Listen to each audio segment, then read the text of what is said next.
anything that does not rotten up in your house for more than 7 days, that means you should stop buying that.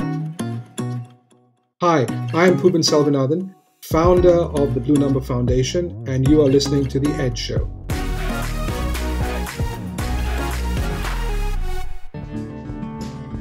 Welcome to that show, a podcast where I sit with some amazing personalities from across sectors and borders to have meaningful conversation on topics that matters to us.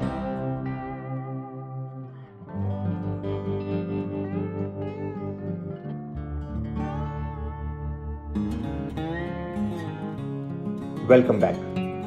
My guest for the day is someone who is an expert when it comes to food. He is a celebrity, a well-known restaurateur, an entrepreneur, host of various popular food or cookery shows, and now a podcaster, winner of various accolades, our very own dancing chef of India, who adds a twist of taste and flavors with his jingle, Namak Shamak, and a dear friend. He is Chef Harpal Singh Sophi.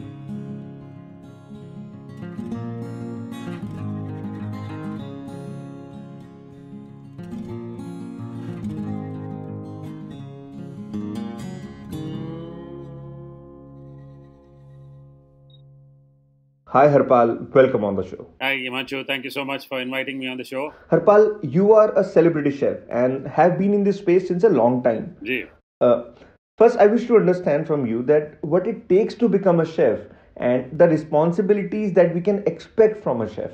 Okay, so firstly, chef is a very passionate thing, and I'll take you through a brief journey of mine and how I became a chef. So that is something which will give the complete highlight to what it needs to become a chef.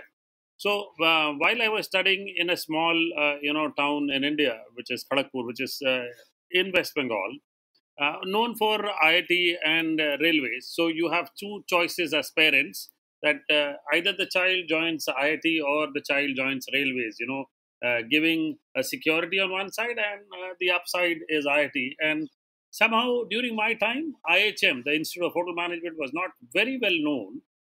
And we never knew, as small town guys, we never knew what hotels are all about. Okay, so for us, dining out would be probably what we call adda, or the neighborhood, tea stall, where probably after a good cricket game or a good football game, sometimes we would go and drink tea. Not always, though, sometimes. And that was the best outing that you could have. So we never knew what hotels or restaurants is all about. And somehow I bumped into joining a hotel school, without knowing anything. So it was a family decision that okay, let's give a try because it's a skill set program, and maybe in time to come, it might become very very good. Okay, so and it might help me grow in my life. So I decided to join without knowing anything. I think in the first 3 months is when I started liking the course within my heart. And that's where the bell rang that this is something which I want to do. So the first criteria is that you have to be a passionate person for cooking. Okay. And you need to put your ego all on the side because of the simple fact that you might come from the best of the families where your family might not have probably even asked you to lift a cup from your study table to the sink. But a hotel school and a hotel job and a chef's job requires you to mop the floor, wash the utensils, lift gunny bags. It makes you show both sides of life. It makes you show the labor side of life, okay, where you are actually working almost like a laborer. And it also shows you the life of an innovator, creator, a passionate person, a person with a heart, okay, a person with some science. And these two sides, when they merge, and if your heart tells that I have both of this and I will work as hard as possible to make a mark for myself in life, you are then ready to be a chef. And it's a lot of hard work, it's a lot of love, it's a lot of passion, and these all things put together makes you a good chef. And and of course, Imanchu, I would like to absolutely make this point. There are many chefs, but there are few chefs who can cook good food. Okay, jisko in English we call, you have been gifted by God the skill in your hands, like a mother. Okay, a mother has the skill in hands, and that actually comes when you are really passionate, you are really in love with what you're doing, and that helps you cook good food. So these are my observations as I grew up into becoming a chef. You know how people look at a chef? A chef is a person who cooks visually appealing, delicious, and healthy food. Do you feel that in a world like today, we are actually eating what's healthy and nutritious? Well, I tell you, there are two sides again to this. I wouldn't say that today's world eats nutritious all the time, but if it is just pure home food, okay, it is definitely nutritious, because somebody is responsible for cooking, and he's visually seeing that what I'm cooking is actually visible to me, and in my mindset I know what I'm cooking is healthy. So that actually where it comes from, which is why we always tell that home cooked food is the best, because someone is responsible. Not that somebody who cooks in a hotel or in a roadside eatery or on a packaged food is not responsible. They are responsible also, but there is overindulgence in something. Okay, so when there is overindulgence in something, you need to manage and maintain your lifestyle accordingly. So in today's world, if you are indulging, you better learn. So a man firstly has to learn and understand his body. You see, the body triggers whenever you do a wrong thing for a longer period of time. So it will trigger you, it will tell you, hello, there's something wrong. I'm not able to process what you are eating. Better maintain a healthier lifestyle. And in today's world, it starts from the young children. Okay, it definitely starts from the young children, and that's where the damage starts happening. And those damages fortunately are reversible because of your age, and your body is still producing enough enzymes and cells to rebuild itself. So I would say that if you are indulging, there is no harm in indulgence, eating food outside, but you need to balance it out. You don't do exercises, you don't work out, then sorry, you need to be very careful about what you're eating, how you're eating. Are you eating it as per seasons? Are you eating at the right time of the day? These things matter a lot. You see, I tell you, India definitely has a lot of good stuff. Okay, but when I look at West has a fantastic habit which Jainism follows.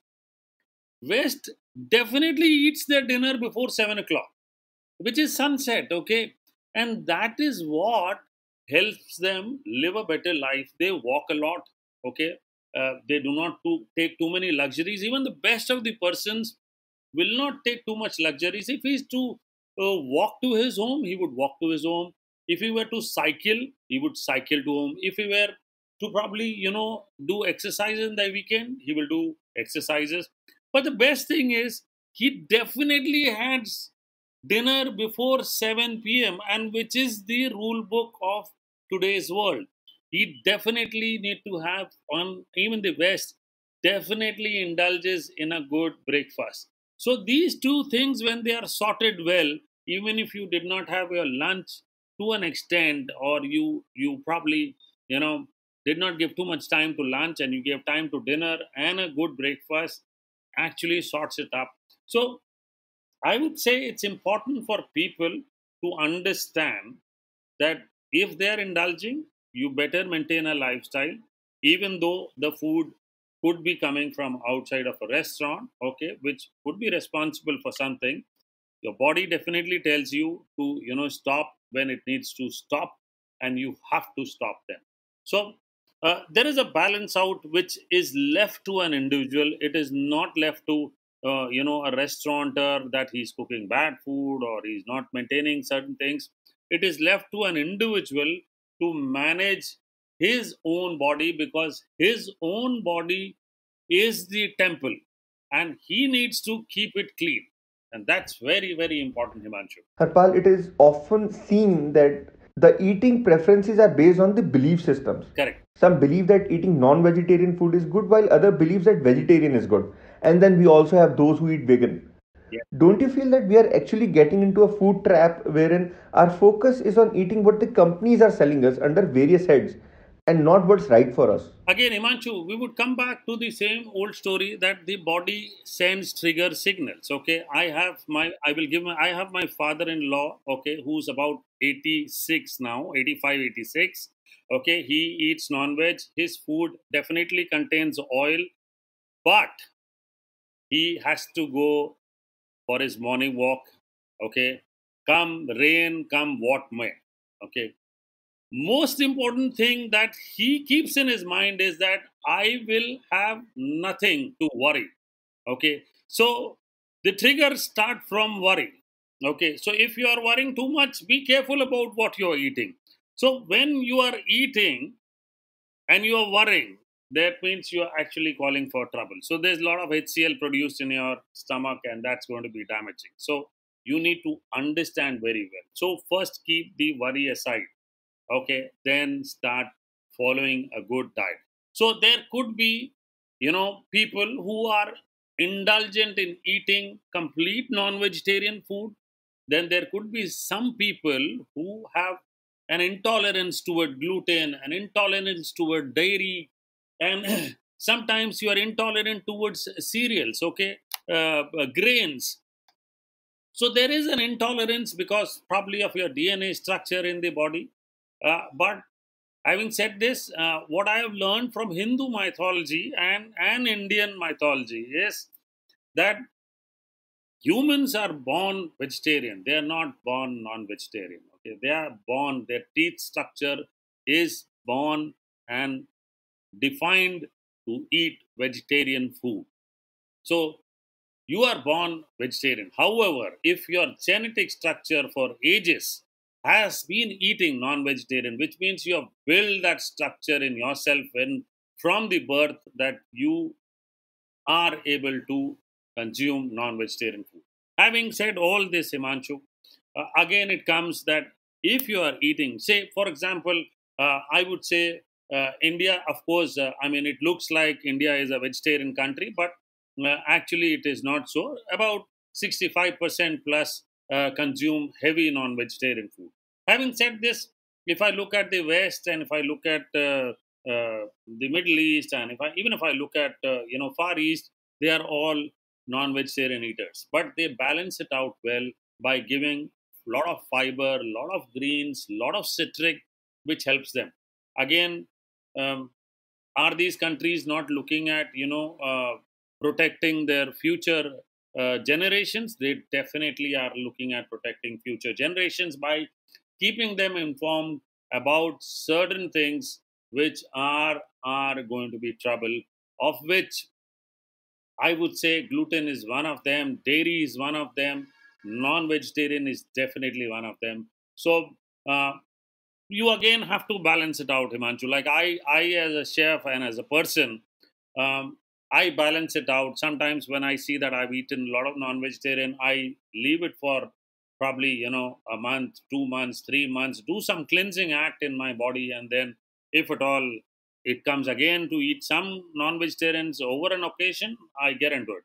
So it's all balanced out for a person, the DNA structure, where you're born, if your family's been eating, if it's gotten a history of some kind of a cardiac issue, then you better stay away from non-vegetarian foods. Having said this, will you not be prone to cardiac things? You would be, because your DNA structure is defined that way since birth, and you need to be protective, and that can be done. Okay, what is internal as a disease can be protected through food, and that protection needs to be taken care of by an individual, not anybody else outside the companies, because even all companies, outside companies, they have to grow, they have to build, they create employment, they help a lot of people, okay, to probably, live a better life.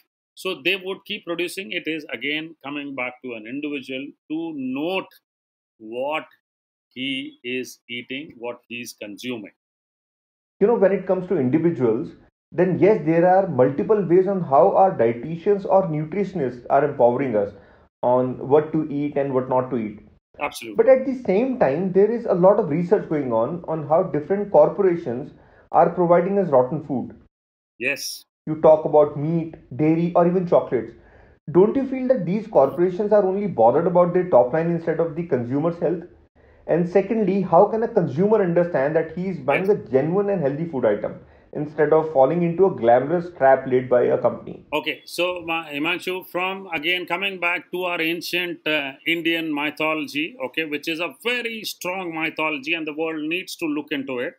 Okay, firstly, the moment anything is plowed out of picked up from the farm, okay, and by the time it comes to your home, there is deterioration happening. Okay, definitely there's deterioration happen, and the faster you consume it, the better it is. Absolutely, this is the rule book. The moment it goes into a packaged product, I would not deny it that yes, even though you are protecting the packaged product from rotting in whatever form, you are definitely consuming food which is not right. Okay, but can you run away from it? You cannot run away from it. And this percentage in the world will keep increasing as life keeps getting busier. So the first foremost thing which I started off this discussion is that, if you are living, like example, when I used to go to my village, most of the food was picked up immediately from the fields of my uncles. Okay, we would, pick up the sarson ka saag, the spinach leaves, the sugar cane, the grains that we had. We would pick up most of the vegetables and leafy vegetables for the day. On that day, come back home and make food, which was the best way of consuming food.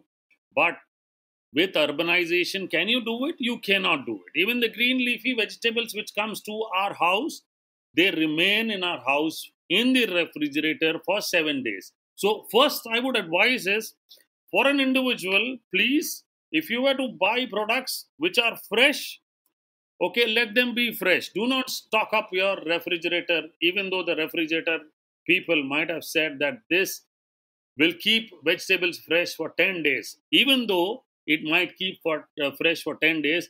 But did the individual understand how to stack a refrigerator? Because he has dairy inside, he has non-veg inside, he has chocolate inside, he has eggs inside, and he has fresh produce, and he has his own cooked food inside a refrigerator.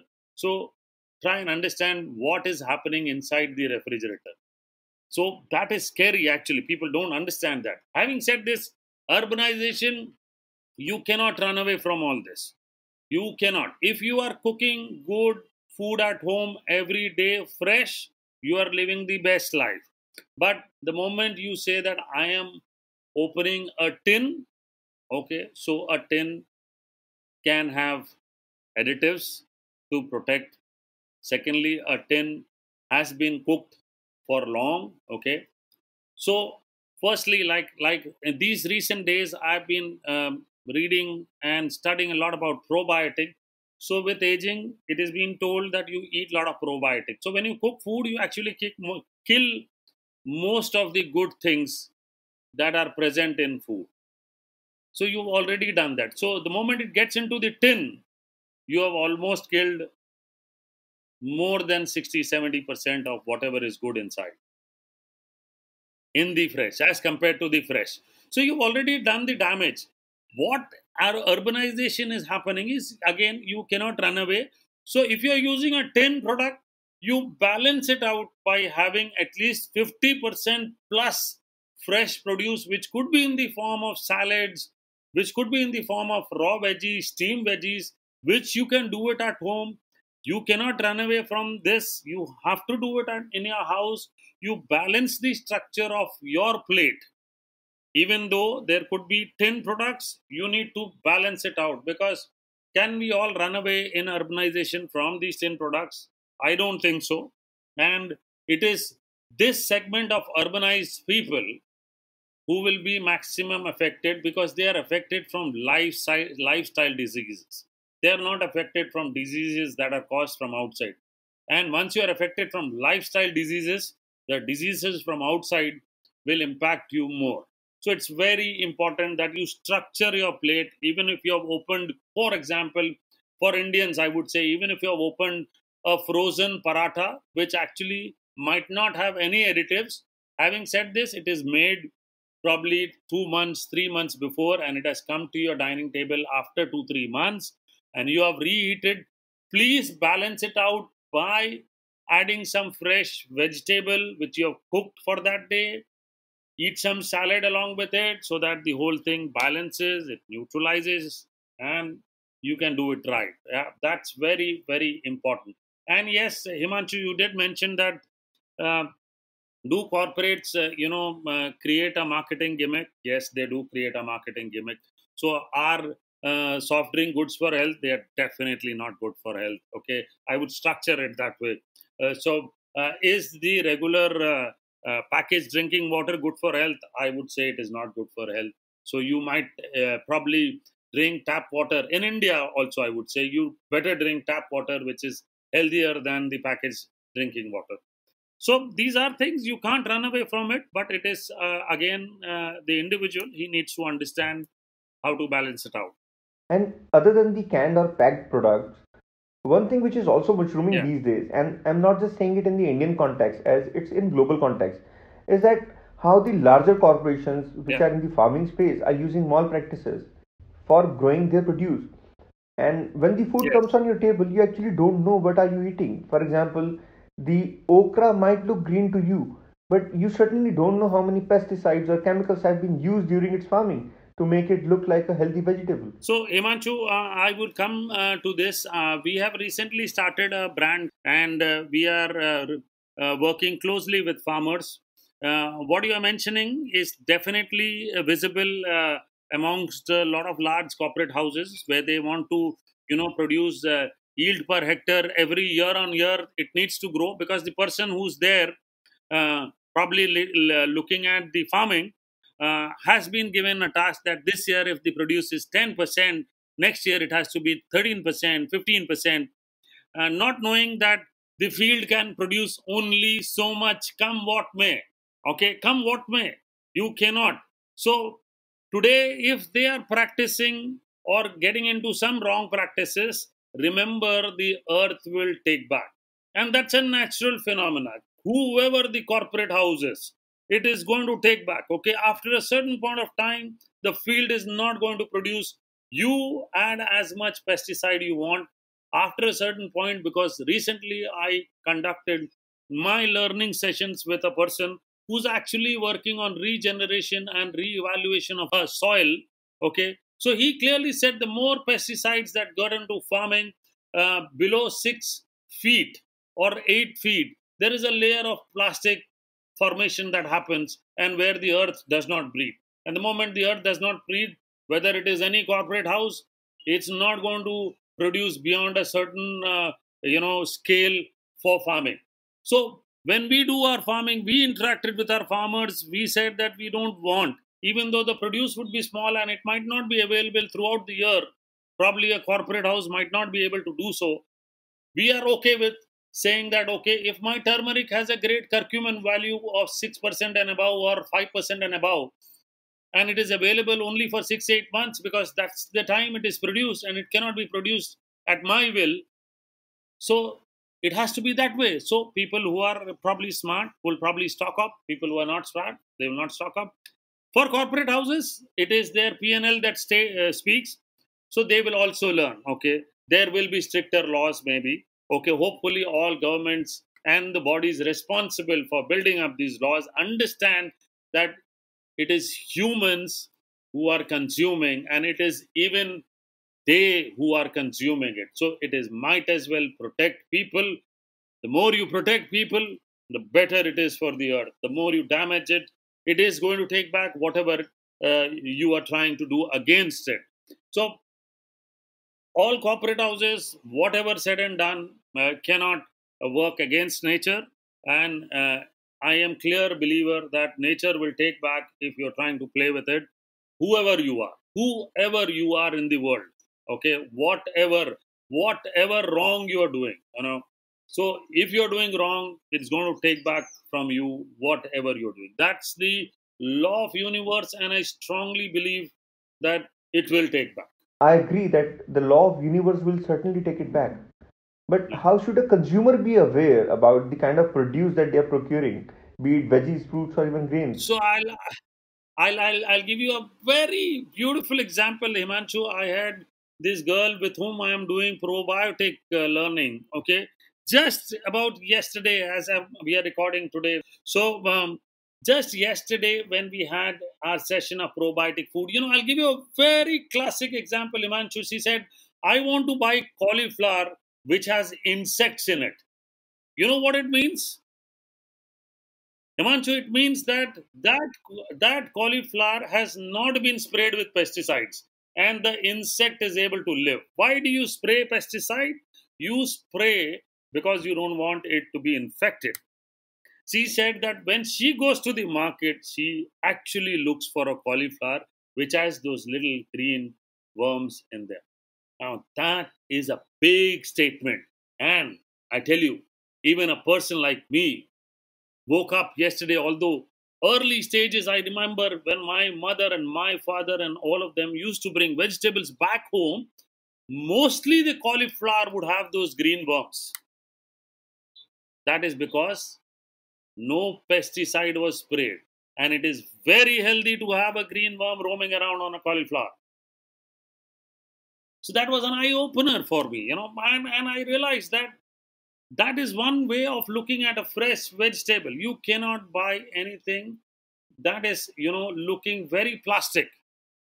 You see, for yourself, for all individuals who are listening to this podcast, I must tell you, anything that does not rotten up in your house for more than, 7 days, that means you should stop buying that. Please stop buying that, because that is not produced in the right manner, that is not cultivated in the right manner, it is not rotting up, because even the bacteria is not willing to eat it. So that is the first step. You learn from that. Okay. The second step, if you're buying canned things, you're buying bottled things, you better start reading the labels. You must start reading labels, even if they are in the smallest font. Take a picture on your mobile phone, enlarge it, and see certain things which are harmful. You look at trans fats, and if you are prone to some medical disorders with related to cardiac, please stop buying everything that is trans fat, okay? That are rich in trans fats, because you're going to run in trouble. If there anything that is too sugary, please stop buying. If you're diabetic, please look at that. Please start reading the label, okay? If anything that has too many E series, and you have problem with them, please stop buying it. I mean, you need to look at that. And that again comes back to how much time you want to spend in the kitchen. And I think every individual can spend time in the kitchen if he smartly manages the kitchen very well. So it's very important for a person to see that whatever he's buying, which is fresh produce, if it is not rotting, stop buying that. And if anything that you're buying which is canned, that label needs to be read properly by an individual. This actually took me back to my childhood, when my father used to tell me that if you are buying fruits, Yeah. then if it is eaten by a bird, then you must pick that fruit instead of picking up the shiny Absolutely. looking one. As if birds can survive after eating this fruit, then so can you. Absolutely. Absolutely right.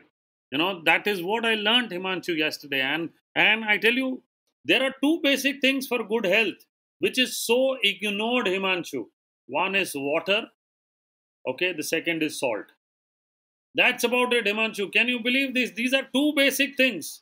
You need to correct this. Every individual needs to correct this in their house. Don't you feel that it is the outcome of the misinformation that the corporates are feeding us? Yes, absolutely. Absolutely. Himanshu, I'm telling you, I'm coming back to water. So every time we are thirsty, we go and pick up a bottle of water which has a blue cap. That's the worst thing to do. Okay, basics as water, I'm telling you. Okay, water is the best, I would say, healer in the world. And if you are drinking right water, there's nothing going to there's nothing going to happen to you. And the world, in time to come, is definitely going to fight over water. Harpal, now you are a father of two beautiful young girls Yes. and they are still in school. Don't you feel that they are living in a much challenging world wherein everything is being fed to them and they are acting based on the miscommunication or misinformation that they are consuming? Okay, Imanchu, I will again correct here. I would correct myself here. I had my younger daughter, when we used to tell her that please don't eat, the chips, and if you're eating, better go and jog. I don't deny that you cannot eat because there's peer pressure. That you are amongst 10 people, and if 10 of your out of 10 of your friends, 5 have bought a packet of chips and they have offered you and you eat, and sometimes it is the peer pressure, it leads to mental pressure, and all that happens. But if you're doing that, better go and jog with me, walk with me. And my younger daughter, initial days, she never. Now she's so careful about her diet that she knows to read labels. She understands fat content of a packaged product, and she knows to balance out that if I'm indulging on Sunday, from Monday to Saturday, I will not indulge, I will keep it balanced. And that's how it happens. And that's an individual's learning. In spite of me teaching them so much, I could never change them. One fine day, I took a large individual chip, okay, Porado chip, okay, and I put it up on a candle. Okay, as the chip started burning, I took a white piece of paper and I just kept it on top of it, and I showed them how much drops of oil is coming out of the chips. There were 50 drops of oil from a chip which was the size of 3 inches by 2 inches. 50 drop of oil means about 2 tablespoons of oil. Can you believe that? And if your body is not prepared, and if you are having a life which is sedentary, which most children of urban culture have, they will pay the price. I am not saying that I did not eat chips in my childhood. I did. But I used to play for 3.5, 4 hours. Cricket, football, whatever it was. I never had a car. I used to walk up, down, climb stairs up and down my stadium. So I did that. I burnt out everything. So if you're not burning it out, something will burn inside your body. So it's very important for you and an individual to know what he's eating. Your daughters are blessed because of you. Yeah. And you understand so much about food, but certainly majority of the people don't understand what food is. And they eat whatever they feel is right for them instead of what is actually right for them. In this No, case, how do you absolutely. feel that we should be educating our people about the healthy eating habits and not what corporates are calling healthy? So I would say that, first, foremost, come back home to eat good food for all children across the world. I would say come back home to eat good food. Okay, as much as you can. Okay, the more you can. We are blessed in India that women mostly spend about 5 hours, 4 hours in the kitchen. Can the West world do it? Yes, they can do it. Because I have gone to the Western world and stayed for some times. I see that people come back home by 6, 7 on their working days, or sometimes at 5 o'clock on their working days, because they believe that next day they have to reach the office at 7. So between 5 to 7, they can cook good food at home. They can consume good food at home, involve their children. And it is when children see themselves in the kitchen, what is being cooked and how it is being cooked, they start believing that this is better food than what is available outside. So that is the first step. Involve children in the kitchen. The more they get involved in the kitchen, the better their understanding of good food happens across the world, I tell you. Mostly in India. Fortunately, in the last 5, 6 years, Himanshu, what we have seen is because of the television culture opening up, because of a lot of chefs turning into celebrity chefs and people especially male members, where India had a taboo of male members entering the kitchen, which has changed in the last, I would say, 6 to 8 years. And more people want to spend time in the kitchen and help their families, which is becoming a very good thing for India. The more they help, the more they understand good food, the more they cook good food at home, the better will be their health. So I first step want to tell people is involve children in the kitchen. Do not let them stay away from the kitchen, even though if it is for a day or a two. Let that be an eye opener. See, the day you start pouring too much oil in your sabzi, when they stand, oh, mom, you add so much oil in the food. It will be the first statement, and that is where the change will start happening. So, when you have children, when you have the family in the kitchen, there is some sort of excitement, some sort of help, some sort of knowledge transfer to the youngsters, and it becomes very, very helpful. Next stage is yes, I mean, we cannot stop people from indulging in food from outside. Yes, you should allow them to eat food from outside. That's how economies also grow. But be careful with what you eat from outside. Be careful about burning it out. There is nothing wrong in that. So burn it out, what you eat, and study about food. Transfer. Initial days in India, we were all blessed that our grannies used to transfer the kitchen knowledge to the next in line who would settle up a family to such an extent. And Imanshu, in the last few months, I would say, I wouldn't say long, but last few months that I've been involved with a lot of these, villagers and a lot of these rishi munis and even some of these corporate people who went and joined farming, who have been now educating me, and we are now transferring that education to the world, saying that what is good, what is right, how you should do, how home remedies are helping people, and these all things are very important. And of them, I will tell you, last year, November, before the pandemic hit the world, out of the blue, we just said that India should drink Giloy juice and Giloy Kada or Giloy tea. Okay. Now, Giloy is a runner which runs around various trees, and it is the best when it runs around a neem tree. And that runner stem, if you just boil it with ginger, cloves, pepper, okay, nothing is going to touch you. Nothing is going to even be near you. And if you were to drink best quality turmeric with a very good curcumin value with black pepper in the morning, every morning you have a glass of it, okay? With this combination, nothing is going to touch you. And the West has also adapted to these cultures which India had, and now India is coming back to it. And I was talking about the Giloy juice which I made. Then across the country, as I posted on my social network, across the country, people wrote back to me, Chef, I remember my granny giving me this extract, and this has been very helpful. And I tell you, it will come back in India. And the culture that we have in India about ancient science of food is the best in the world. We are the last bastions of good food in the world.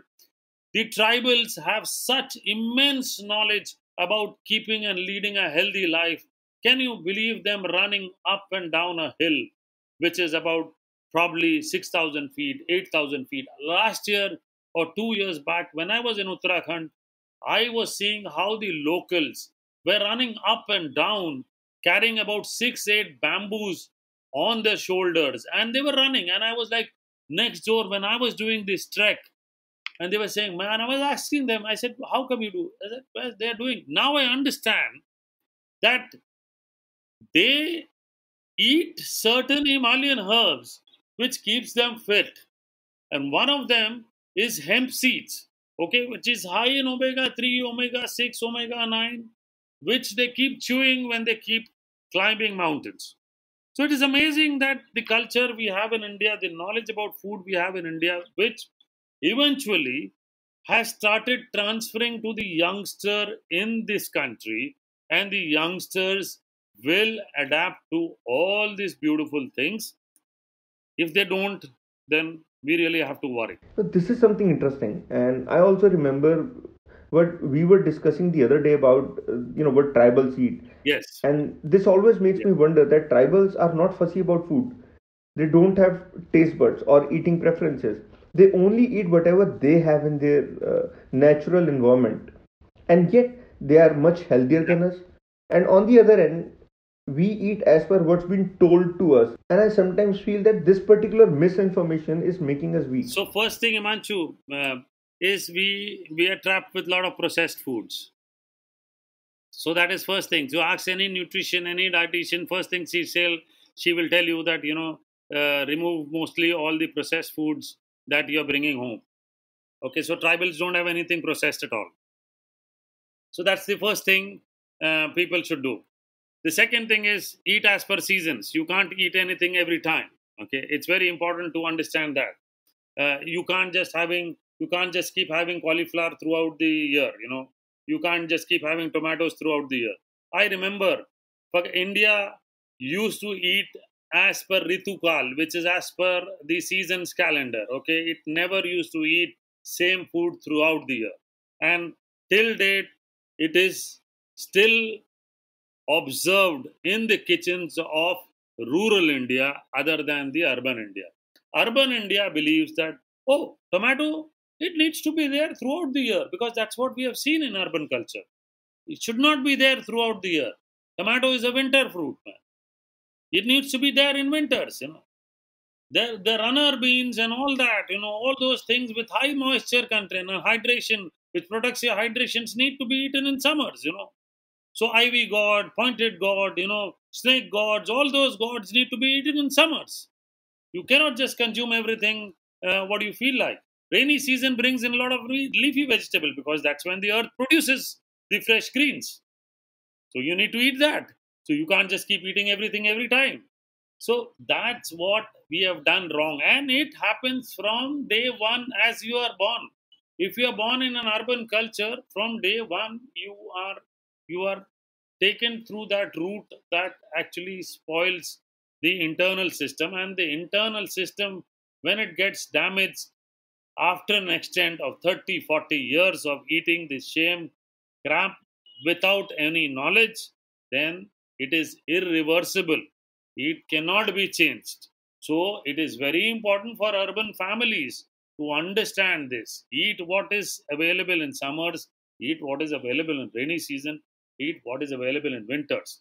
So that is very, very important. Tribals observe this in the best manner, Himanshu.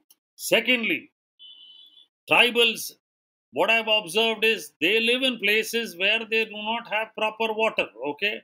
And they have small pieces of land for cultivation, okay? They do not use pesticides. Whatever they produce, they just produce for themselves. And whatever nature gives them as per season is what they eat. They do not cultivate. They cultivate only grains for their consumption. Rest, all green things, fruits, comes from the natural produce that is available in jungles. For them, the water comes from the stream that is running from the mountain to the downside, down the hill. So when it keeps running, it is mineral rich, it has high pH content, and that is the best thing. And you and me might have observed that tribals do not have a height of 6 feet, 7 feet. They have a height of maximum 5 feet, 2 inches, 3 inches. And they can run, okay, up and down a hill with a heavy sack, which could be probably 100 kgs or 550 kgs easily. And that is what is important. So they have been eating right from the day one. And the best thing, Imanshu, I was also taught by a person who is now helping all the tribal villagers to improve their soil cultures. Is he said, Harpal, they do not eat sea salt at all. That is one of the most damaging things in the world. Can you believe this, Imanshu? Sea salt is the most damaging thing in the world. The salt that comes from Rocky Mountains, rocks, is the best thing. The salt that comes from the sea is absolutely, sorry, now more so, it has become worse because as it is, the oceans are polluted, okay, with more plastic, and more plastic. Okay, so what's going to happen? The marine life itself is in danger. And we are kind of extracting salt from the sea, which is filled with plastic and dirt. And do you think you can separate the plastic and the salt? No, it's absolutely. So the tribals don't eat salt. For them, it is the citric thing that adds to the taste. And the citric things come from citric leaves, the knowledge of which only they have. And that is what they add to their food. They do not add anything. And I must also tell you, Himanshu, for them, oil means mustard oil only. The world think mustard oil is dangerous. For the tribals, they think only mustard oil or sesame oil. That's about it. They don't know anything else. So they know what is to be eaten, and that tradition, Imanshu, is passed ages to ages, and they don't want to change, and that is why it is good for them. Remember the other day when we were discussing something over a call, and you had mentioned that tribals eat teak leaves. Yes. And I was like, why we were never told about eating teak leaves? Yes. We know so much about teak furniture, but Yes. we certainly don't know anything about teak leaves. So, Himanshu, this is something which is very interesting, and the world should know through this podcast, Himanshu. So, the teak leaves, which are the young shoots, okay, as the teak tree becomes very big, a teak tree lives for more than 100 plus years, okay. If it is untouched, it is not, it is kept in the natural conditions.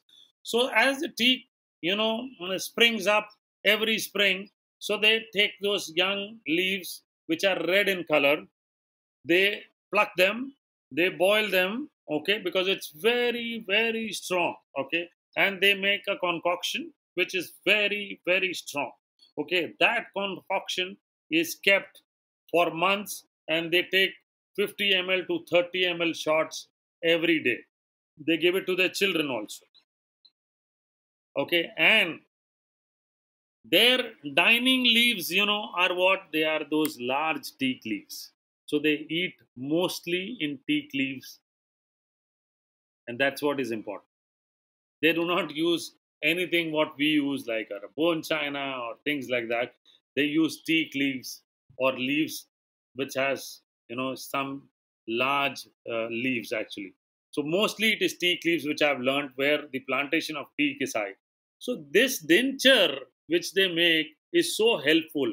And after making the denture, what is left from the leaf, which is still very strong, is eaten as a leafy vegetable by just adding mustard oil, not even salt, and they have some rural herbs.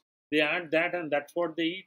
What better than this, Himanshu? Eating on leaves has been a part of Indian culture since centuries. Yes. And even till today, if you go down south, then they eat on banana leaves. And this is something which we have been doing, but since last few years, Yes. I find it to be missing from the urban India. So, Himanshu, you must understand, the problem. All this problem also goes back to the governments. Okay, we have been now seeing in the last probably 10 years that we need to do afforestation and increase our forest. We first actually trimmed our forests. Okay, we first damaged the forests. We let the greens go, to dogs actually, because we wanted urbanization. So, okay, you do urbanization, there is no problem in it. Urbanization is something which will happen, but are you planting enough? Are you doing enough? Okay, so that is what is mostly important. Okay, in your childhood also, Himanshu, and in my childhood, when we used to eat around the street side, okay, so those famous pani puris, those puff puris with those beautiful, concoction of coriander and mint, which we used to get early days, we used to always get those in leafy, I would say, cups, and we would eat from that. And now that culture has changed, and now we've got the culture changed to probably a paper plate with a silver lining, which could be good, which could be damaging. We are eating from that now.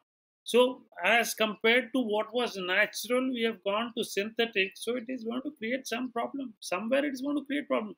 So it is better you eat from a proper stainless steel plate rather than anything which is a silver coated plate, or a styrofoam plate, which is worse to eat actually. A styrofoam is the worst thing if to have food in. And we have been seeing since last 10, 15 years. So you go to marriages, you go to small marriages, you get styrofoam plates. You go to any gathering, you get styrofoam plates. Fortunately, the government has taken some stand on it, and now I think it is reduced to quite a lot of extent in India also. This kind of reminds me of something, although it has nothing to do with food. If you remember, in earlier days, we used to brush our teeth and gums with charcoal. Yes. And suddenly a company came in and said that charcoal is bad for you, so you should use toothpaste. And after all these years, the same company came up with another advertisement and said, for better gums, you should be using charcoal toothpaste. So I tell you, first thing is, Himanshu, is first thing is, if you go to the Rishi Muni, okay, the man who lives in hermits in the jungles, in the Himalayas, he does not brush his teeth. Okay, a very knowledgeable person will also say that you need to have good bacteria around your mouth. Okay, you need to have your mouth salivating also. True. So, because that's where the food first enters and the bacteria in your mouth starts jumping. So, the more you clean your teeth, the more you. Bad breath does not come from teeth, Himanshu. Bad breath comes from eating bad food. It comes from food that is getting rotten in your system. So it could be rotting in your stomach. It is over excessive eating and it is not getting digested. That is where bad breath comes from. Bad breath is not from teeth. So you need to be very careful. So we understand this, Imanchu, very well that, early days it kept changing. The toothpaste companies kept changing their dialogues, and you and I remember for us, toothpaste many a times was, the charcoal dust. That is what we used to get, and we Right. used to take it with little water and rub it on our teeth, and then gargle and wash it across. And that is what we did many a times. Many a times we would take stems of neem tree or some other tree and rub it on our teeth, which even till date the rural India does it. Okay, so those are good things that they do, and many a times the rural India does not brush teeth for 2 3 days, which is a good habit. Which is actually a good habit. It is not a bad habit. I mean, somebody said that brush your teeth for 2 times a day, 3 times a day after every meal. You need to gargle after every meal. Okay, you need to gargle after every meal. You need to flush or whatever, probably the food particles that are stuck out, to take it out. Or you can just rub it with a finger. You don't need to, brush it out with something which is chemicals. So, if you carefully read what is in a toothpaste and what is in a washing powder, some of the ingredients will almost be the same, Imanshu.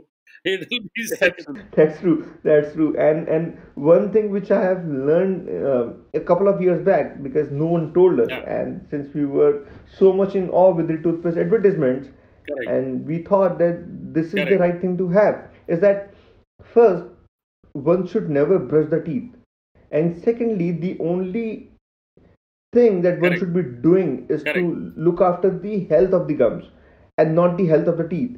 And the stems that you rightly pointed correct. out, we used to chew those stems while doing light Yes. massage on our gums. So even so, so Imanshu, if you look at all toothpaste advertisement, nobody talks about teeth. They always talk about improving your gums. मसूड़ों को मजबूत करे.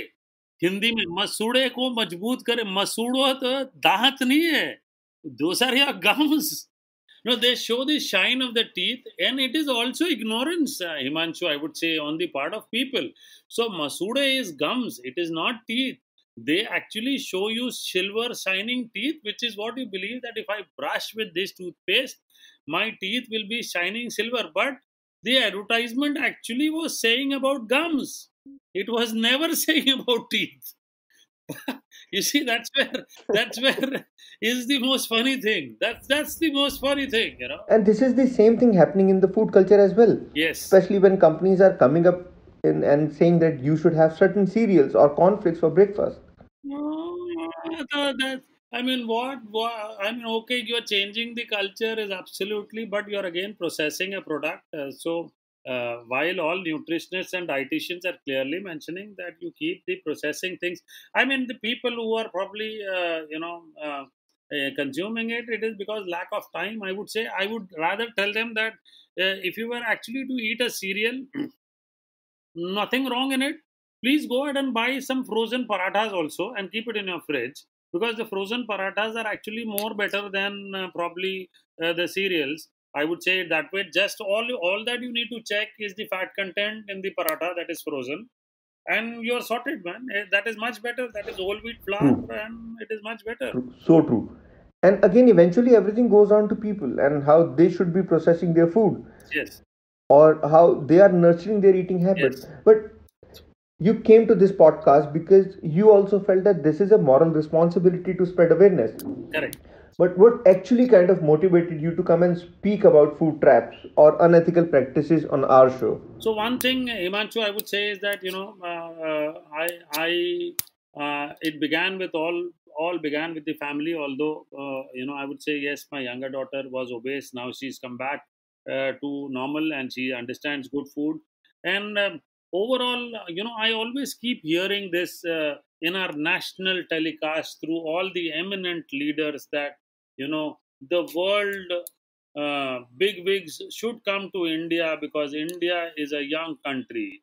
Now, if the young country does not protect its youth, then it is of no use. Okay, it is very important for our young country and our youth to remain healthy so that we actually become one of the best countries to think of, because we actually have a great heart. India has been having a great heart. Indian people have a great culture. We definitely believe in helping each other. Not that the other part of the world does not help, but they don't indulge. We overindulge in helping, and which is a very good thing. Which is we are very hospitable. We have seen this in the world. I've traveled across the world. Himanshu, you have traveled across the world. So many good things which are there in the country, which can make our country much, much better than what it is now. And we need to protect our youth. Yes, it is also, uh, we need to understand that whatever India has, it has the best. What we might not have is great marketing tools, which the Western world has. Okay. I would rather say that we don't have think tanks. Yes. So, but what is there in your kitchen, what is there in your culture does not need marketing. It needs adaptation in your daily life, in your routine, in your kitchens, in your house. So, once you do that, you yourself will know. I am again coming back, I'm saying that going to a fast food joint and having a pizza or a burger is not bad, but that is occasional. Okay, you cannot go every day and indulge in it. Okay, you need to be protective about your health, and India has so much to offer, so much to offer. Okay, I'm telling you, as I'm learning about India and the produce, and more so now, I'm seeing that what India produces, the world has not yet seen. Although the Michelin star guides, which gives the restaurant Michelin stars, and we are in awe about all those Michelin star restaurant and chefs. I'm sorry, but India has better things than that, which the Michelin does not want to open its eyes and look into India. But we are far, far, far better things than what the world has. We need to protect, we need to adapt, we need to promote that within ourselves. We are a billion people. We don't need the world. We are a billion plus people, and each one needs to talk about what India is all about. And I have been shouting from the day one I became, or I was given the tag by these beautiful people of India that you are a celebrity chef. And I would always say that I am a Desi chef, and I'm a Desi at heart, and I'm an Indian at heart. And I want to tell the world what India has. Okay. You cannot ignore what India has. And people of India, you cannot ignore or leave aside what India has. Please adapt in your kitchens. Please adapt all the cultures, all the habits, all the things that our past generations have given us. Do not just let it go. They are highly valuable. Highly valuable means highly valuable.